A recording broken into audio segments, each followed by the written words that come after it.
so that by the year 710, they were over here at the Straits of Gibraltar. That was only, let's see, about 60 years after the death of Muhammad. It took them only 60 years to conquer the entire Middle East and get over to this point right here. This puts us at the year 710 AD.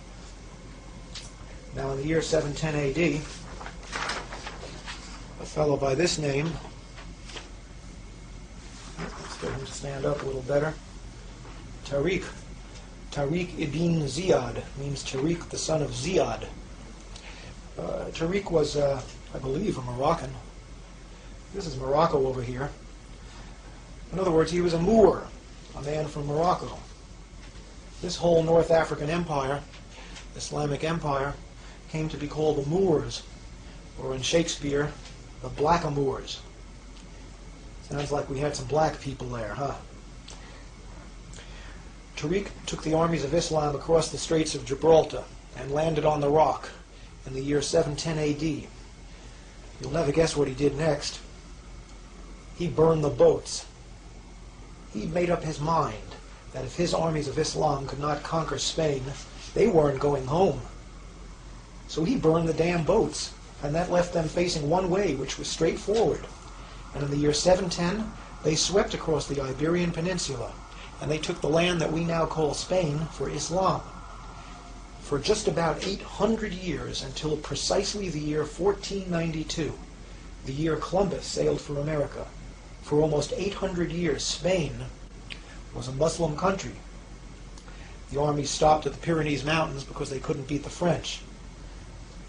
In honor of his conquest, they called what is now called the Rock of Gibraltar Jabal al-Tariq, which means the Mountain of Tariq.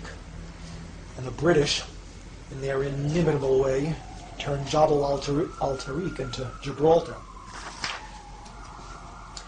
We now had an African Muslim empire which stretched from the Pyrenees Mountains, encompassing all of Spain, Morocco, and the whole north coast of Africa right up to Egypt, and the area south into the Sahara Desert as far as any man cared to stake a claim.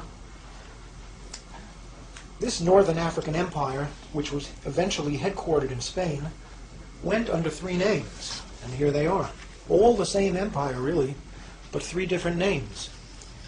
From 710, the year that the Muslims moved into Spain, up until about the time of the Crusades, this was called the Umayyad Empire.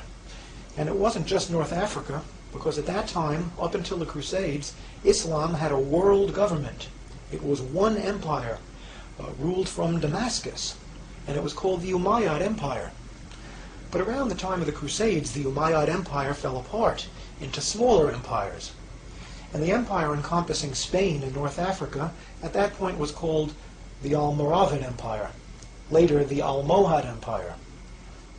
These names, Almoravid and Almohad, come from names of tribes, but it was all basically the same region. This area, from Spain, North Africa, all the way to Egypt and well into the Sahara Desert, an area just about the size of Western Europe.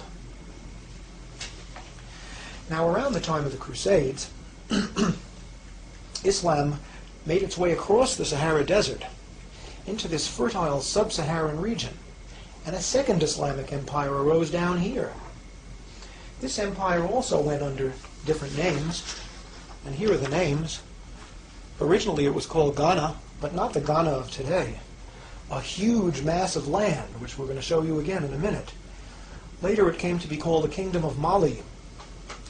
And finally, at around the time of Columbus, it was called the Kingdom of Songhai, Songhai being the name of an African tribe which conquered the territory.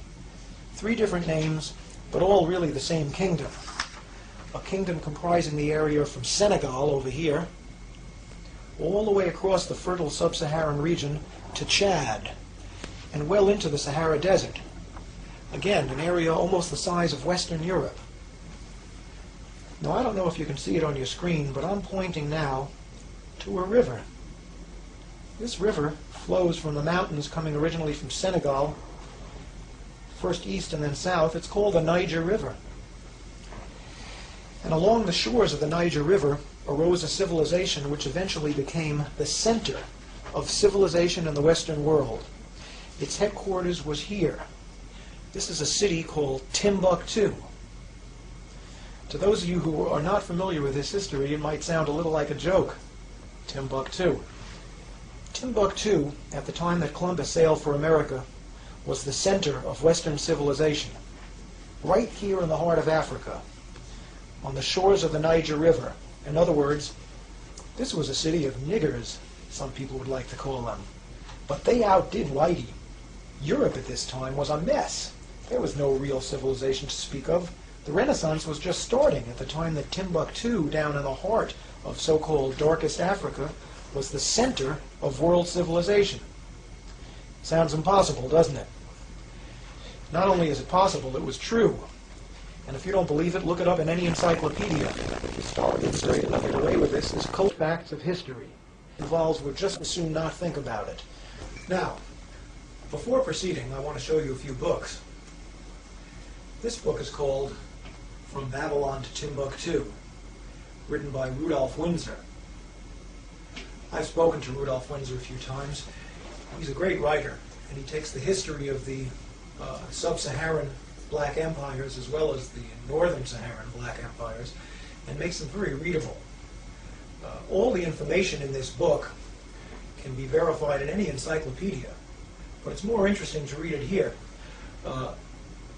Because Mr. Windsor is a sponsor of this show, we're going to be giving the address of his publishing company at the end. You can also obtain this book in many black bookstores or street stalls which cater to black books, although you won't necessarily be able to find this in Barnes & Noble. Great book.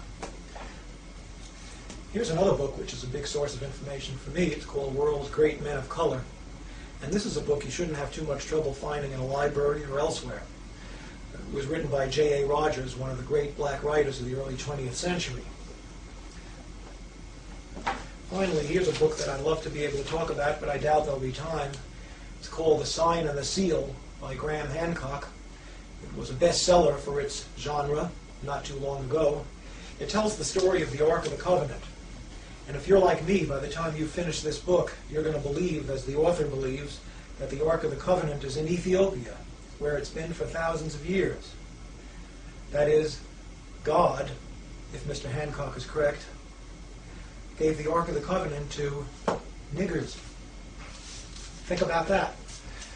Of course, a lot of people don't believe that. I'm not 100% sure it's true myself, but I'm about 90% convinced. In any event, I don't think we're going to have time to talk about the Ark today. Let's talk about Spain during the Middle Ages. I want to read something to you. I want to read you a little passage about Moorish Spain as Europe's cultural center.